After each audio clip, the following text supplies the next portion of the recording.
రంజాన్ అనగానే మనందరికీ ముందుగా గుర్తొచ్చేది హలీం. బిర్యానీ తదితర ఆహారాలు ఏడాదంతా దొరికినా హలీం మాత్రం కేవలం రంజాన్ మాసంలోనే దొరుకుతుంది.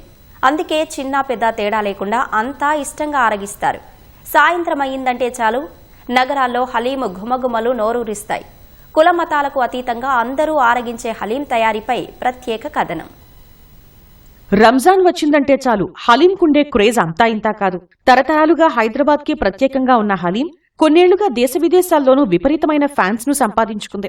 రంజాన్ మాసంలో రోజంతా ఉపవాసం ఉన్న ముస్లింలు శరీరానికి అవసరమైన ప్రోటీన్, ఇతర పోషకాల కోసం దీన్ని తీసుకుంటారు.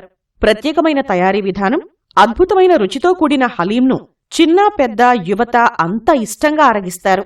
పేరొందిన రెస్టారెంట్ల ముందు బారులు తీరి మరీ హలీంను తింటారు. స్విగ్గీ, జొమాటో వంటి ఆన్లైన్ ప్లాట్ఫామ్ల్లోనూ ఇంటికి తెప్పించుకుని ఆరగించే వారి సంఖ్య సైతం ఎక్కువగానే ఉంటుంది. 320 రూపాయల నుంచి 7,000 వరకు ధర పలుకుతున్న హలీంకు విదేశాల్లోనూ డిమాండ్ బాగా పెరిగింది.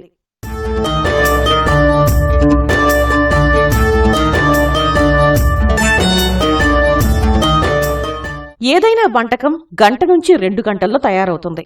కానీ హలీం మాత్రం డిఫరెంట్.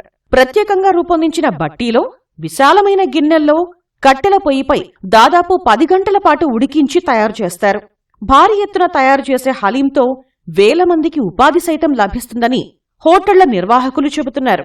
విదేశాల్లో ఉన్నవారికి సైతం రుచి చూపించేలా నెల రోజుల పాటు నిల్వ ఉంచేలా హలీంను తయారు చేస్తున్నట్లు చెబుతున్నారు. Halim process lo 10 hours time we take 10 hours time for the whole process. So 7 hours we boil mutton, then 1 hours mix mutton and wheat, then 2 hours we have all the process like dum process, ghoda process. So all it takes around 10 hours to make halim.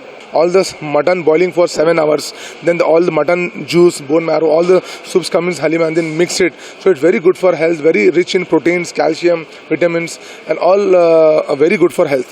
And one plate of halim you can survive for a whole day and it is that much very rich and very energetic. ప్రత్యేక రుచితో హలీం కులమతాలకు అతీతంగా పండుగ ఆహారంగా మన్ననలు పొందుతోంది.